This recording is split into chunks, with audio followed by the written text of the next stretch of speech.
To 5 Live Boxing with me, Steve Bunce. Apologies for being a day late. It's been a busy time, a tough time, a hard and emotional time. Last Thursday, a lot changed. We stopped that day's pod. The following day, the boxing at the O2 was postponed. On this pod, Ben Shalom, the promoter of the O2 fight, the double world title bill, the massive bill, the historic bill with women only, he will join me. And I'll be joined by Barry Jones to talk me through this weekend's fight in Las Vegas between Saul Canelo Alvarez and Gennady Golovkin. It's the trilogy. It's at the T-Mobile, and Barry was at fight number 1 and fight number 2. But the way we do this pod is we do it like it's live. So every now and again, stuff pops up. And in the last 30 or 40 seconds, I've just been handed a telephone with a message from 258 Management and Matchroom Boxing. They're obviously the people that promote and look after Anthony Joshua. Let me just read you this message. Joshua Fury update. 258 and Matchroom Boxing can confirm on behalf of Anthony Joshua that we accepted all terms presented to us by Fury's team for a fight December the 3rd that was accepted last Friday. Due to the Queen's passing, it was agreed to halt all communication. We are awaiting a response. That's what they said, 258, within the last 10, 15 minutes, Barry. And literally, as you were talking, Frank Warrens came back with his response. Contract will be with you very soon. Well, there you go. So a fight that none of us thought we'd really see happen. Some of us didn't think we'd ever see it happen at all. Certainly last week when the first chat about this fight came up, nobody thought we'd have it before Christmas. We are moving closer, but we will hear in a second from Bob Arum, who I spoke to last week at the press conference on Thursday before things changed drastically and dramatically. And we'll hear from Bob Arum and his thoughts on whether or not the fight would take place before Christmas. We'll hear his thoughts in a moment. But Barry, what's your first reaction to that stuff? Then that's not tittle-tattle.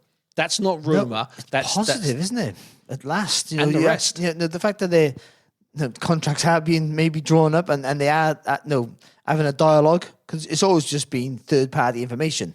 We'll fight him, we'll fight him. But now there's a dialogue between two promotional companies.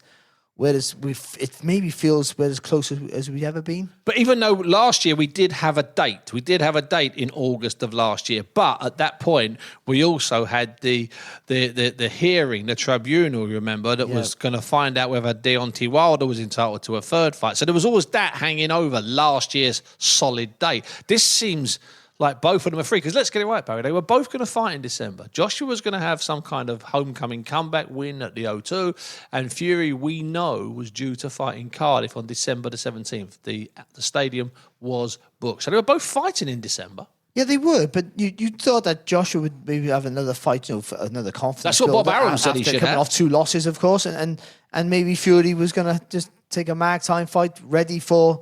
Which is why we heard Manny Char. Yeah, but the fact that they both think they're physically ready for it, there's no reason why that can't happen. No, we delve back into history and talk about fighters, the great fighters of old, and they would jump into fights of quality one after the other consistently. And I would sort of say Anthony Joshua has sort of done that in many ways. But to come off 2 losses and then going against the premier fighter in a division again is... I'm not sure from his team is a sensible move. But if it means that fight might never happen, let's just say as a boxing fan, we shouldn't care about the money or even about the fighters in many ways, to be honest, callously.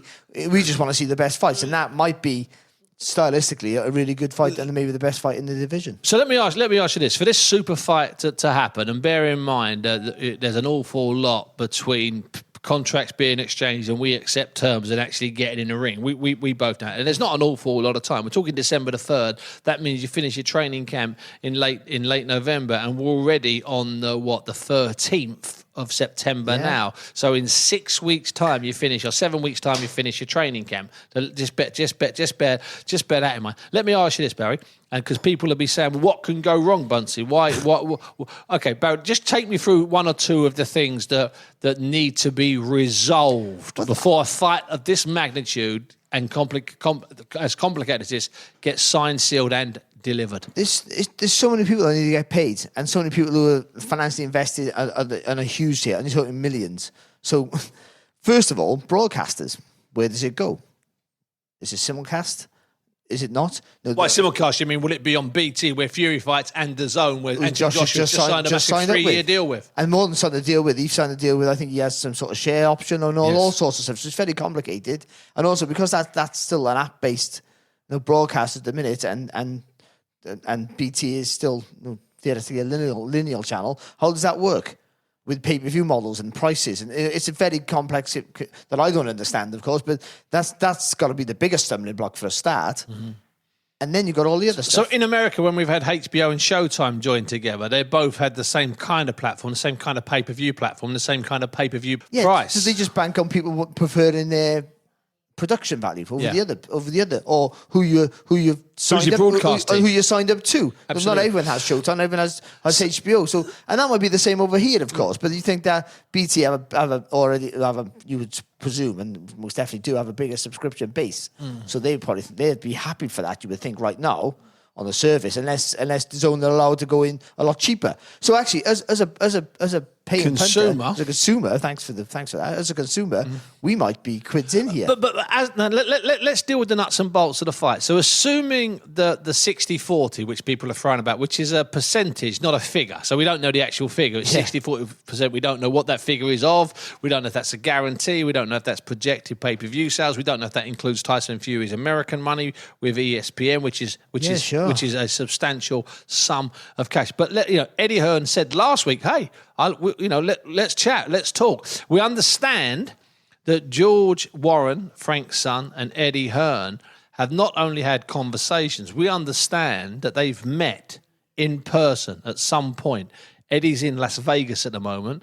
He's either in the sky now or he's just landed with his role in the Saul Canelo Alvarez Gennady Golovkin trilogy, which we'll talk about a bit later in the show. So if Eddie and George Warren have already met, Frank Warren, as you say there, tweeting that the contracts are on their way. So they've agreed terms, then you see a contract. Contracts can sometimes be different than the agreed terms. They can contain loads of little nuances, little lines inserted, little lines excluded. So we are getting closer to something that, hand on heart, I did not believe we would see. Just like Bob Arum, we'll hear from in a second, this side of Christmas, Barry. But as you know, in boxing, until they literally are on their ring walk, and wash your mouth out. And even then, you're not guaranteed that the fight's going to happen until they're on their ring walk. We're not sure, because bear in mind, he's coming off 2 losses here, Joshua, and boxing for the WBC title. Who's the number 1 challenger in the WBC rankings? Who just come out literally maybe yesterday? Deontay Wilder. Yeah, Deontay Wilder. But he's got to fight Robert Helenius. He has to, but what I'm saying, he might let that fight go and demand that he gets the first shot at Fury again. That's not going to happen, of course. But what I'm trying to say, I'm trying to prove the point that so many things can get in the way of a big fight. Yeah. That's, as we've seen, when there's loads of money involved, things can hiccup it continuously.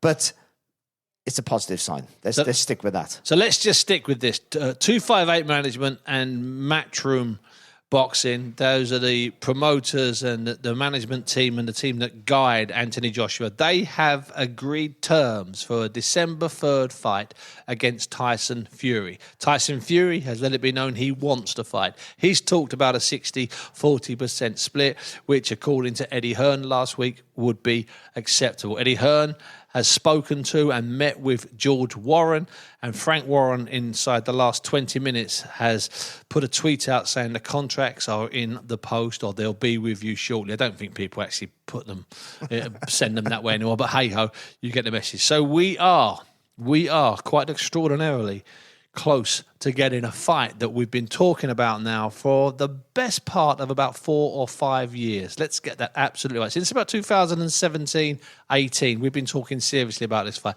There have been hundreds of hours of negotiations, talks, contracts exchanged, insults exchanged. Right now, we might be right on the precipice of a massive British fight being announced. Anthony Joshua against Tyson Fury. Tyson Fury against Anthony Joshua. That's just one of the debates that's going to happen. Whose name comes first on the poster? Hey, that's the truth. Who ring walks first? It's never ended, isn't it? It's going to be never ending. That's how we're going to start this show. We've started it that way. But I tell you what, though, before we go any further, before we move on, I should just play you just a little clip of what Bob Arum told me last Thursday when I caught up with him by the Thames in what was really the innocent build-up to last Saturday's cancelled massive night of women's only boxing at the O2. Here's Bob talking to me last week when I asked him about the possibility of Joshua fighting Fury this side of Christmas. Well, he's done a 180 from being retired. Now he wants to fight every month. So he'll be in the ring before the end of the year. And then we'll look forward to the first quarter of next year when Usyk will be ready to put up all his belts to fight Tyson Fury for the total unification. That'll happen first quarter, and Fury will fight once more this year. Will it be Joshua in December, Bob? I mean, can that possibly happen? I don't think so, because I think Joshua and Hearn are too smart after coming off a loss to Usyk. If I'm handling Joshua, I want to get him in a ring with a couple of guys that are beatable, so it brings his confidence up. You don't want to put him with Tyson Fury and end up the way Wilder did. That was Bob Arum talking to me last week. And I can't disagree with anything Bob Arum said. At the time, and until about an hour ago, I thought all of that made tremendous sense. That Joshua would benefit from a couple of fights, and that Fury could look towards Usyk, beat Usyk, and then we would have a super fight in a year's time. But hey-ho, Bob Arum was also, bear in mind, Bob Arum, remember, is the man who famously told a New York journalist, when the New York journalist, who was a guy called Mike Katz, queried something that Bob had told him. He said, but Bob, yesterday you told me the exact opposite. And Bob said, yes, that's because yesterday I was lying, today I'm telling the truth. I just love that, because that's boxing, really. It sums up boxing. It absolutely sums up boxing. But I think he's right. I think certainly for Joshua, there's still an issue, I think, with the team and the camp for him. And and this fight more than any, like the Usyk fight, he has to get it right. And he didn't in the last couple of fights, and I think there's still a building process there for him. We'll find out. In fact, Barry, it's been a very busy last couple of hours. Let me just deal with a couple of things. First of all, we're hearing that Lee Wood is out of his WBA featherweight title defence on September the 24th in Nottingham against Maurizio Lara, which was a phenomenal fight. Lara, of course, is the guy that fought Josh Warrington a couple of times. We're hearing that he's out of that. That's really unfortunate. But we hear the show goes ahead still. Yeah, the show goes ahead with Kid Galahad versus Maxie Hughes, of course, which is still a tremendous fight in its own right. But Lee Wood, especially after coming off that win of Michael Conlan, the winning the world title against Kanzu was fantastic. Now, Michael Conlan fight was one of the best fights you could see. And atmosphere was unbelievable. And now to get the second defence, I should say, back in Nottingham, when he's building a fan base against one of the most dangerous challenges you could find in Mauricio Lara was a tasty prospect. By the way, we understand Lee Wood has an injury. Let's hope that he recovers from that, and let's hope that that fight can be rescheduled. And I've just got to ask you, what are your thoughts on Chris Eubank Sr. saying earlier this week that he doesn't want his son, Chris Eubank Jr., to fight Conor Benn? I'm told that fight reliably is 100% still on for October the 8th at the O2, but that he threw a little curveball at us, as they say in the trade. But I can totally understand it, because it is a worry about losing all that weight potentially. I don't think it's the weight loss. I think it's the rehydration clause. Yeah, and that's the huge issue. Then he has to get to a weight that he hasn't made since he was a teenager, which I think he can. Because people forget when he boxed Liam Williams and weighed 160, he jumped on the scales with a pair of shoes and jeans. He was 158 and a half then, his watch was heavier than me. But that rehydration clause is an issue, and I understand why he voices concerns. So let's just explain this if you're coming new to this. The fight, Chris Eubank fights 160 pounds middleweight, and he's been asked and he's agreed to slim down 3 extra pounds to 157. Now, generally, that's a tight ask, but there's obviously a lot of money and it's a massive event. But the kicker is the real clause is the rehydration clause. And none of us know for certain what the rehydration weight is. We can all throw weights out there. No rehydration weight has, as far as I know, been confirmed. I thought it would be about 172 pounds. I'm reliably told it's a lot less than that. That's ridiculous. I'm reliably told it's about 167, 168. That's the real problem.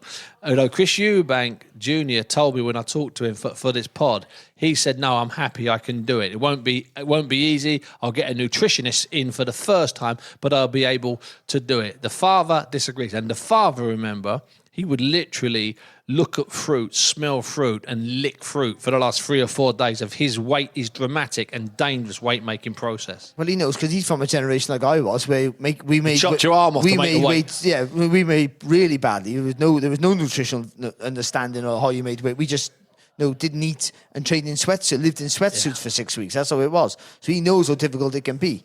And that rehydration is very important, and also the time where the second weigh-in will take place. Yeah. That's usually like if they have a rehydration clause, it's 8 o'clock in the morning early, and you've got the whole day to recover. No, it's going to be like a midday sort. 11:30. There's an awful. So there was something to it, but I'm reliably informed. I've been the last half an hour or so sending people notes and getting cryptic notes back. What a busy start! I thought we were just going to talk about the postponed bill at the O2, Claressa Shields defending her middleweight titles against Savannah Marshall and her middleweight title, Alicia Bumgarner defending her super featherweight world title against Michaela Mayer, and a whole host of other boxers, including Olympians, 4 other Olympians on the bill, a bill with 6 Olympians. I'm not quite sure. Have we ever had a bill with 6 Olympians, male or female? In America they have. Have we ever had a bill in the UK with 6 Olympians on it? Oh, I don't think we have. I don't think we have. That's for. Let's discuss this in the build-up to the rearranged fights, October the 15th date. So instead of just doing a straightforward pod where we talk about Canelo Alvarez and Golovkin and we talk about the postponed show, we've suddenly had to deal with Fury against Joshua moving ever closer, Lee Wood not being able to fight, and the stuff with Chris Eubank Sr. and Jr., and Conor Benn. Now, let's move on. Ben Shalom was the promoter of Saturday's fight. He works with Boxer. He set Boxer up a few years ago. They worked on BT. Now they work exclusively on Sky. I called up with Ben to go through what happened last week, and it was that simple, really. I started by asking him if he could to talk me through last Friday's dramatic developments. We knew from the Thursday evening it was going to be a difficult weekend, and once the Premier League, I think the Premier League called off at 11 a.m. Yeah, about 11, yeah. Which left the board about 11. And usually we know from history, we've been through COVID now with the British Boxing Board, that they do tend to follow football. They do tend to follow the major sport in this country, and so we knew we were potentially in trouble. I think there were so many ways we tried to keep the show on. The weigh-in was meant to happen on Tower Bridge. It was an outdoor weigh-in. We decided to move the weigh-in inside. No media, no anything.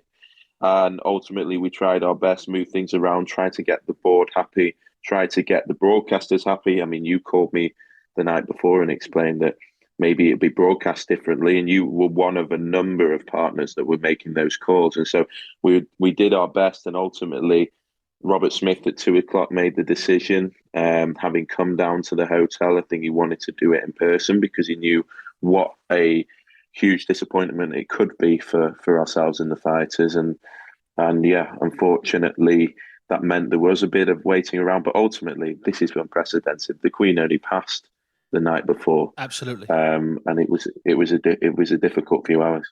And we rearranged conveniently for the 15th of October. Luckily, the O2 was empty on that on that particular night.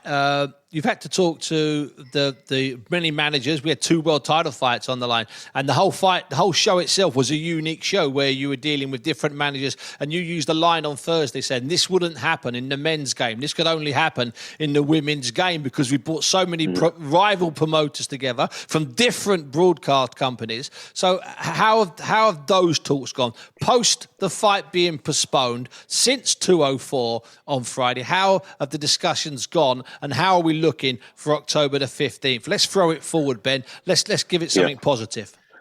You know what? It was such a pleasure promoting this fight and the whole fight night. These women, these athletes were just so grateful to be involved in the biggest fights of their career, possibly the 2 biggest fights in women's boxing right now on one card. And it was incredible spectacle, and seeing it gather momentum all week was monstrous. I mean, for the sport, I've never seen the media attention like it. And what it's left us with now is a super fight. And luckily, Clarissa, Savannah, Michaela, Alicia, and all the Olympians on the undercard and all the other fighters, they want this to happen almost as much as I do. They want this to happen almost as much as the sport does. And they knew it wasn't going to be the celebration.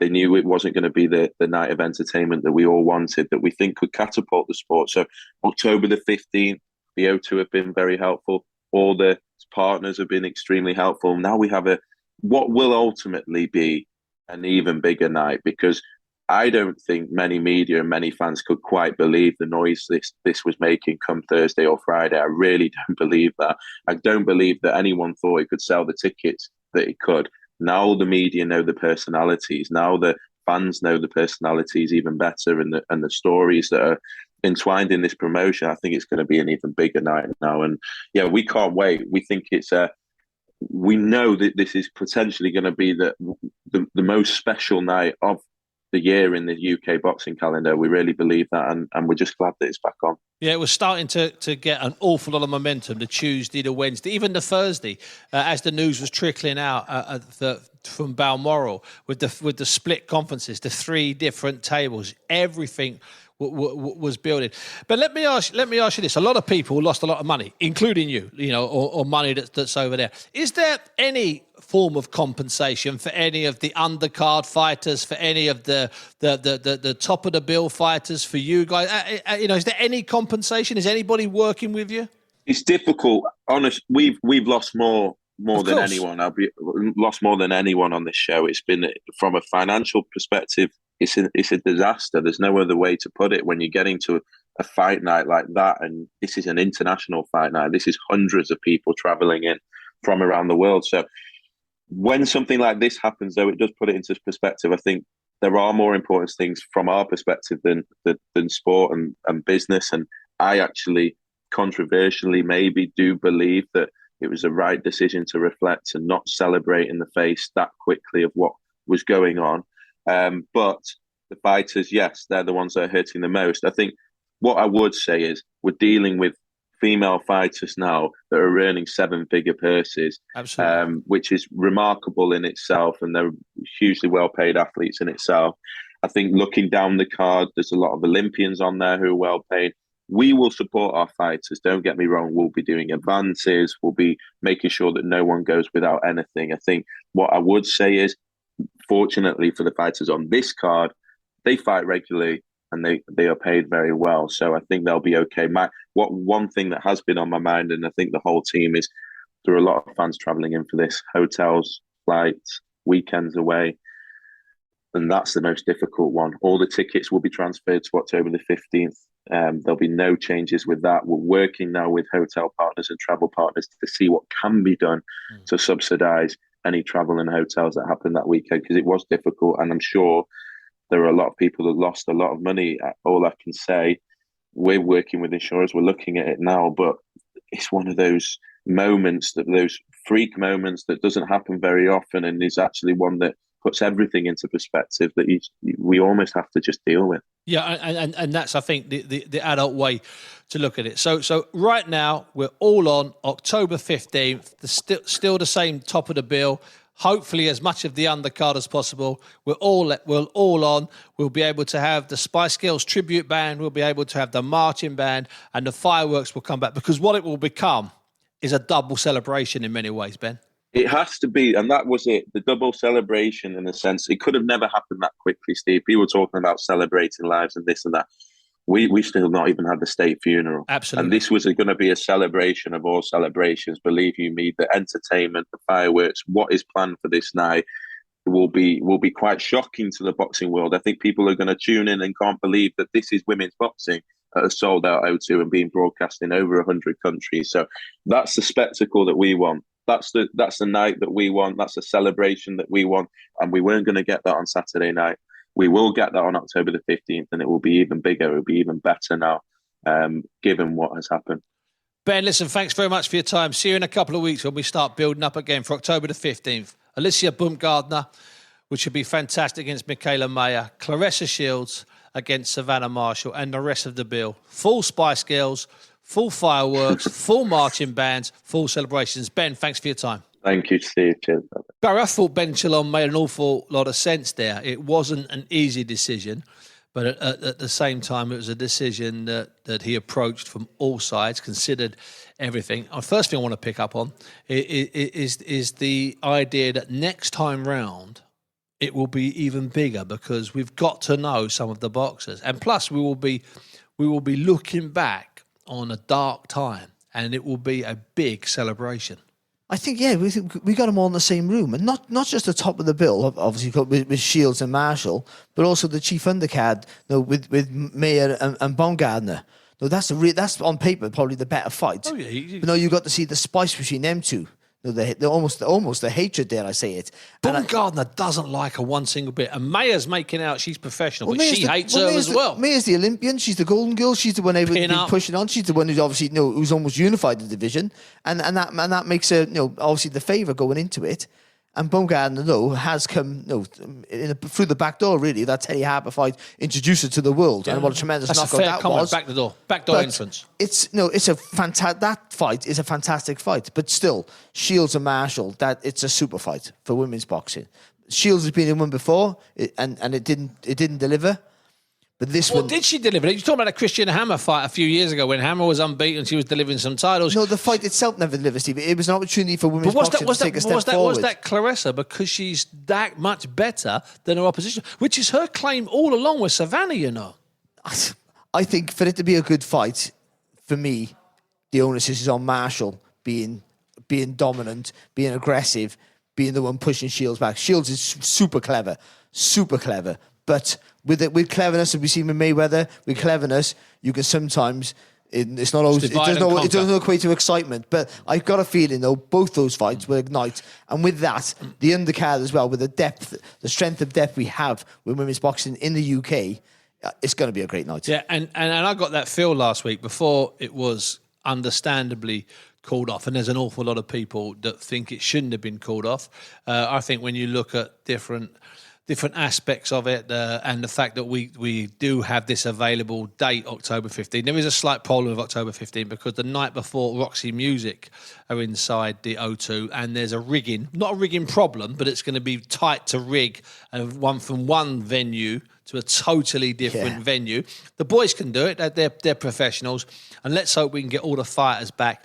And I mentioned there to Ben about the amount of money that people have lost. Obviously, boxers have lost an awful lot of money and stood to make an awful lot of money had it gone ahead.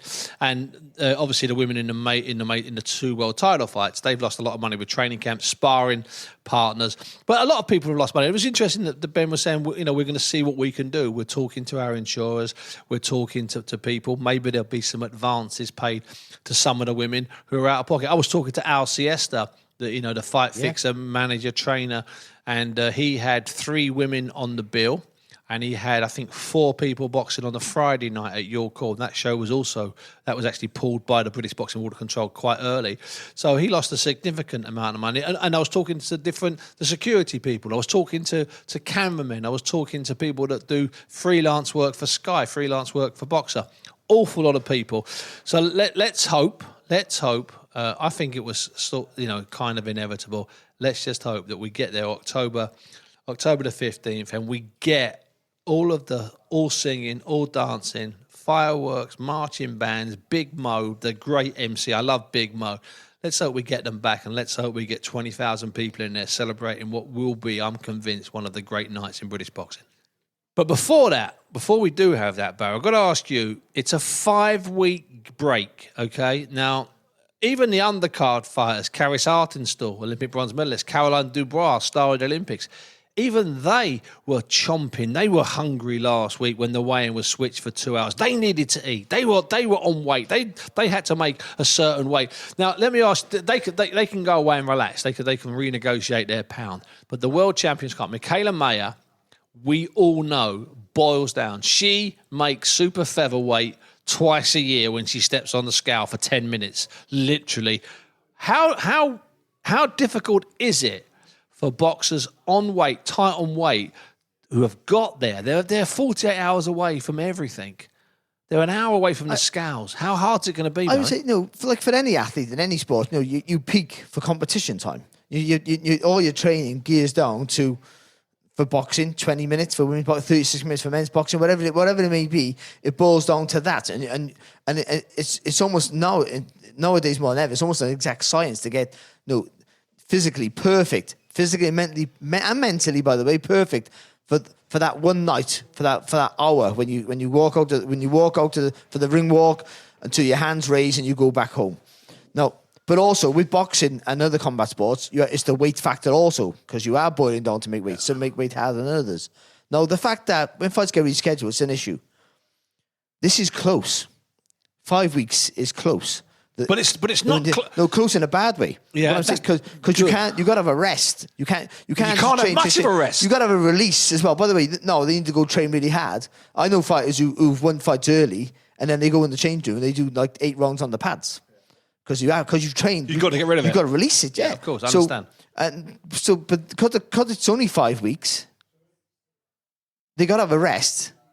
But they can't just train as hard as they did building up to the fights because they'll overpeak. Yeah. It's massively difficult. I mean, if this got rescheduled for the end of November, that's fine. They go off, they have 2 weeks rest, they go back, training again a little bit, just building up your fitness levels again, and then we get down to peaking. The weight sees you build up a little bit and go back down in weight. You can get it like a new camp, if you will. Yeah. But now they can't have another new camp again, a whole new camp again. And they've all got the three Americans have gone back to America. So they've not stayed here. They got it, but they can't stay here. That's ridiculous. But Michaela Mayer, by the way, had been here for over 2 weeks, and she was here. She came in intentionally because she knew that the British Boxing Board of Control insist on checks, and so she wanted to be somewhere stable where she could monitor her weight. And also the time difference. You got to get used to. You train the time you fight. That's what. Remember Ricky Hatton was training 3 o'clock, 2 o'clock in the morning because he was fighting that time. He was fighting, and that's what you have to do.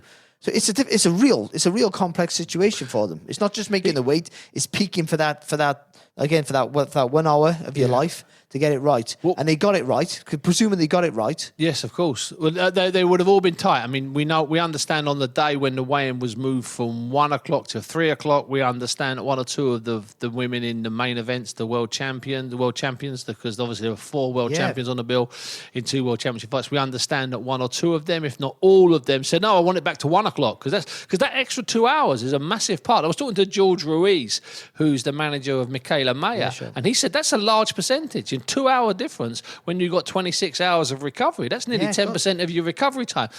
He gave me a good line, Johnny Nelson, the other day. I was talking to Johnny Nelson, and he said, of course it matters. He says, you think about it, Bunsey. So when I was fighting twice a year, I made cruiserweight for about half an hour twice a year. Literally, he was still getting the extra few ounces off as he walked to the scales, and he makes the weight. Bosh, the next thing you know, he's 3 pounds. An hour later, he's 7 pounds. 2 hours later, you got it. The rest of that story. I'm from a generation where we weighed in on the day. That's how old I am now. I know, I can't believe it. But I can't either. But I would see the top of I was on undercard fight. I'd see the top of the bills. Like they would be like you had to hold them back, but they were like horse races at the start of a race. Get me on the scales, quick! Get me on the scales, quick! I'll let you in the secret. When I was hovering around the lobby in the hotel, I went there all day for Friday to pick up all of this. I wanted to be right at the edge of when it was on, when it was off, and who was coming, who was going. And Karis Artenstall, by about 12:30, was literally ready to go. Caroline Dubois was prowling. They were prowling. Karis is pretty much like that anyway. Yeah, she is, yeah. She's that sort of character. I love her, man. The one person you wouldn't want to meet when they've been in a bad mood, that's for sure. And Lauren Price, her partner, was laughing and said, don't worry about me. Worry about her. Kept pointing at Karis. What's it going to be like in their household? No, they both had to make the weight. They both got Pete ready for the fight, and now they've got to do it all again. They're having a few days off, and they're going back to where they train with the GB squad. They're part of that unique situation. So the fight has been moved back. Clarissa Shields against Savannah Marshall. Alicia Baumgardner against Michaela Mayer. Olympians on the undercard. Jenny Fuchs, the American captain from 2016. Caroline Dubois. Gold medalist Lauren Price and bronze medalist Karis Artenstall. And about another 6 or 7 fights. So that's last Saturday's fight, covered in detail. And earlier, it was the fight in December. Well, possibly the fight in December. You know what? Let's not deal with what didn't happen and what might happen. Let's deal with what will happen. Close your eyes, Barry, because I know you love this. It's Las Vegas, the Strip, the T-Mobile, just off the Strip. It's the Trilogy. 2017 at ringside, Barry Jones. 2018, the rematch at ringside, Barry Jones. 2022, the most unique of trilogies. 3 fights, obviously, and the same venue. Barry, you will not be ringside, but you are hoping to be ringside. Let's deal with the start of it first. What was your initial reaction 3 or 4 months ago when you heard that the third fight between Gennady Golovkin and Canelo Alvarez was on? Ecstatic. I really was. It was, it's maybe didn't think it was going to happen. And I think Canelo has cleverly let it go as long as he possibly could. But I just think stylistically, Steve, you've got 2 fighters here. And very rarely do you get this in boxing history that are so suited to each other. And these 2 are just the perfect dance partners. They will never have a dull fight. I mean, you could literally wheel them out. Is that a dull round yet? No. 24 rounds? No, those 2 fights, those 24 rounds, were everything you want in a fight except for a knockdown. Uniquely, again, another unique. There are no knockdowns, which were quite amazing, but that's just testament to possibly the 2 best chins in world boxing. I just think that everything, the quality, commitment, work rate, everything was in those fights. Everything you want was in those fights except for anyone getting knocked down. It was just tremendous. So the fact that they're fighting now, and even though it plays massively in the Canelo's hands, this fight will still be as good as those first 2. It will be an absolutely epic affair. I can't say anything else but that. And that's why when it got announced, I was trying to, as you know, everything I possibly could to get over there. Yeah. Yeah, you were coming up with some very cunning plans. Golovkin's 40. Amazingly, and I really mean amazingly, Canelo is still only 32. Golovkin's had 44 fights, lost just the once. Canelo's had 61 fights and lost just the twice. I put it to you, Barry Jones, that we will never see veterans like this again in boxing. We will not have guys in 5 years, 10 years, 15 years or 20 years with those type of records fighting each other for the first, second or third time. Those are stats and facts and the type of men that inherit, that lived in a different boxing period, who just happened to be blessing our time. Yeah, well, of course. Well, because boxers stay amateur longer now and they're winning Olympic medals not at 19 and 21, at the 25, 26. So when they turn pro, they're fast-tracked, of course, and that's understandable. But these 2 here now, is it too long? Is the time, too much time gone past now for Golovkin, who is going to be 40, has only had 4 fights since September 2018. Inactivity, age. Did he show vulnerabilities against Murata in his last fight? Younger, stronger guy fighting at home. Exactly. I'm not who he so eventually sure. forced. I do think people said he got hurt. I don't think he got hurt. He got hurt to the body in a couple of fights. I think that's the only weakness that Golovkin has, is maybe slightly one pace and gets hurt to the body. But as for the chin, my worry for Golovkin is that when the older you get, you still have the power. If you had power, you still might have the speed. It's your vision. You see things just a slightly bit slower than you did before. You still see it. It's only a fraction. But that fraction, the difference between you tensing your neck and absorbing the shot, or not seeing it and your neck being loose and your head being half span an around. inch away from the shot takes the power out of it. And when you got punches like Golovkin, punches like Canelo hitting you with speed and accuracy, that could be the difference between you staying up and going down. But equally, Canelo lost his last fight, outpointed by Dimitri Bivol. Tight enough according to the judges, but there was something about it in the sense that Bivol did win that fight comfortably, even though it was only a couple of points. However, less than 1 year ago, Canelo seemed to turn back the clock, which seems ridiculous because he was only about 31 years of age, when he fought Caleb Plant. Plant was unbeaten, much bigger, much stronger, a world champion and confident, worn down, chopped down in the 11th round. That was some performance. See, I think Canelo's had double among the fights since him and Golovkin first met than Golovkin has had. So he's had 8 fights, I think. But the run he's had, he unified the division in 11 months. That's phenomenal.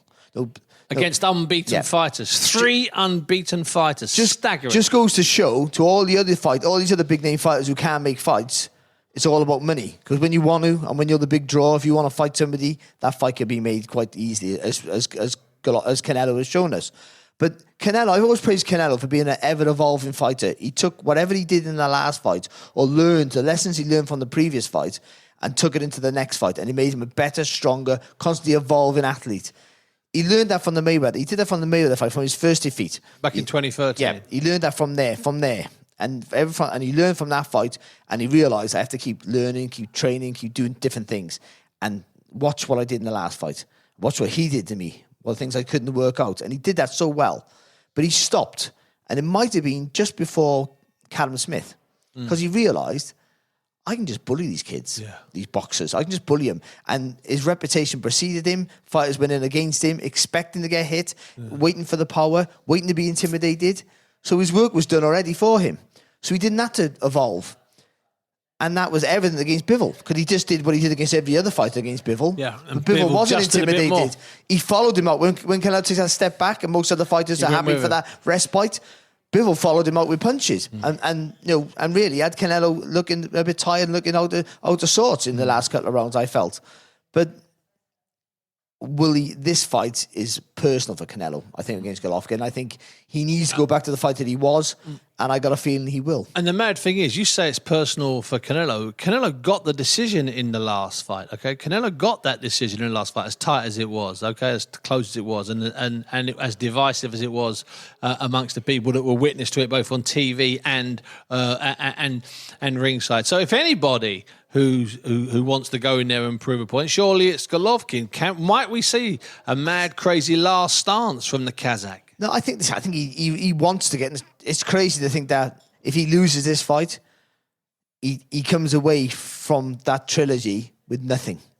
That's he gets bizarre. a draw, and undeserved. Because for me, he clearly won the first fight. But see, even though Canelo has got the upper hand on paper, he gets the draw in the first fight, he gets to win in the second. Yeah. I thought he lost to both, to be fair, but the second one wasn't an argument because it was close. But Barry, you're convinced the first one was quite clear Golovkin, and the second one could have also been Golovkin. Now, you were actually in there, you're ringside, because obviously I was in the studio in the UK with different broadcasters for both of those fights, and I don't disagree with you, but I wasn't at ringside. So it's slightly different for me. Yeah, I think the feel ringside in the second fight was pretty much this is close, but I still think more people felt that Golovkin did enough.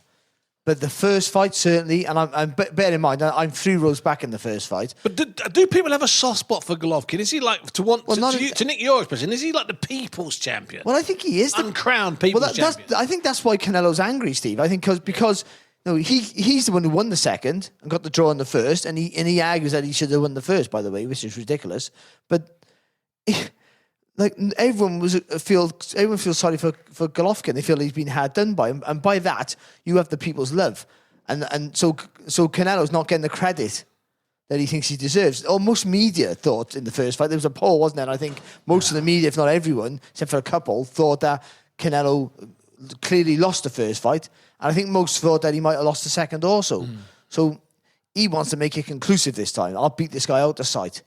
And I do think that dragging this on for a few more years has been to make it easy for him. How crazy. Here's a guy that feels like he's still got to prove something. He's moved up to light heavyweight, won the WBO light heavyweight title, stopping a brilliant stoppage of Sergey Kovalev. Okay, staggering, stunning, horrible stoppage of Colin. And then he has that incredible series of fights, which you talked about earlier on.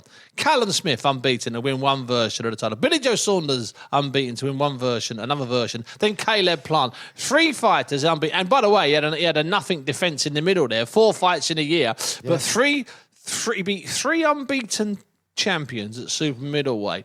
And then he goes in with Dimitri Bivol, gets it wrong. Bivol's unbeaten, I think, in 18 at the time. Yep. Okay, so he's a great champion. Comes from that, has to go to this fight against the guy he's got a draw and a victory over because he's got something to prove. He's had 61 fights. He started with 15. How in any boxing universe does Saul Canelo Alvarez have anything to prove? And that just shows you, that's a line about motivation there. There's a Marvin Hagler-esque line in there somewhere. Yeah. There's a bit of motivation and he's got to prove something. See, they're not normal people. They're not normal people, like people who try to be great, people who become great, like he's already an all-time great. They're not normal. They're not even like you, and you're not normal. I mean that nicely. Yeah, but mine's a bad way. I mean, they're not normal in the sense that having all the money, he got so much money, he couldn't spend it all. Yeah, I mean, he could have 5 lifetimes, couldn't spend it all. He's achieved more than most boxers will ever achieve in their lifetime. He's achieved more than most champions will achieve in a lifetime. It's not enough for them. That never-ending thirst of success drives them on to greatness or failure. But either way, they will keep pushing, and he. I don't think he cares. We were talking about maybe the fact that he's coming off a defeat, or will that affect him psychologically? I don't think it will. I think he's built that way that he will just go, I lost that, and he'll be devastated he lost that. But he wants to keep fighting, keep winning, keep proving people wrong, and I think this is the perfect partner for him in Golovkin. So Gennady Golovkin against Saul Canelo Alvarez, live from the T-Mobile, 3rd fight, their trilogy, and obviously the 3rd fight of the T-Mobile. That's what makes this a bit of a unique event, plus the fact that they just produce every single round. It'll be on Sports Extra, BBC Sports Extra. The ring walks will probably be about 4:30 to 5 a.m. Sunday morning, so not Saturday night, as it will be in Las Vegas, but Sunday morning, as it'll be in the UK. And Barry Jones will not be ringside, but he will be with us providing co-commentary. He will be with us celebrating. And I remember Barry when he came back from those 2 fights, 2017 and 2018. We were doing lots of work together like we do now. And he came back from Las Vegas like he'd won the jackpot. He'd been ringside for 24 hours of that, and he absolutely loved it. He was like a big child. I wanted to go to the first fight so much that I paid myself pretty much. I got the money back. I paid myself. I stayed in the cheapest hotel for the broadcast. And there are a lot of those people. The broadcast at the time didn't want to send anybody, and I said, "Listen, I'll go. I'll organise my own travel, my own hotel, and listen, just pay me a couple of quid to go." And by the way, for anyone else looking for any co-coms, I don't do that anymore. But still, that was the eagerness to get out there at that time, was just to experience that, and it's still those 2 fights might be the best fights I've ever done. Yeah, I tell you what, I'd like to have a club because I'd put myself the chairman of it. Men and women that have gone to sports events around the globe at their own cost, taken a risk, and they've got there and they've maybe had some luck and it's worked. And sometimes they've had no luck and it hasn't worked and it's just cost them an absolute fortune. I've got about 20 stories like that. You've got a couple. We like that. Barry Jones, thanks for joining me today. We've heard today from Ben Shalom talking us through what happened last week. We've had Peter Fury on to talk about how a boxer starts to rearrange her mind. In her case, Savannah Marshall, for a fight that's been delayed, pushed back 5 weeks. So we've still got a great night at the O2 in October. And we've discussed in detail what might happen in the negotiations, the ongoing negotiations between Anthony Joshua's management team and promotional team and Tyson Fury's team, because they're still talking. Negotiations, contracts, who knows where we are with that? Broadcast rights, we don't know. But we're getting closer and closer to a fight that none of us thought was anywhere near the table. And then at the end, Barry Jones was talking about glorious days in Las Vegas with Golovkin and Canelo Alvarez. I've been Steve Bunce. This has been the 5 Live Boxing Show. Thanks very much for listening.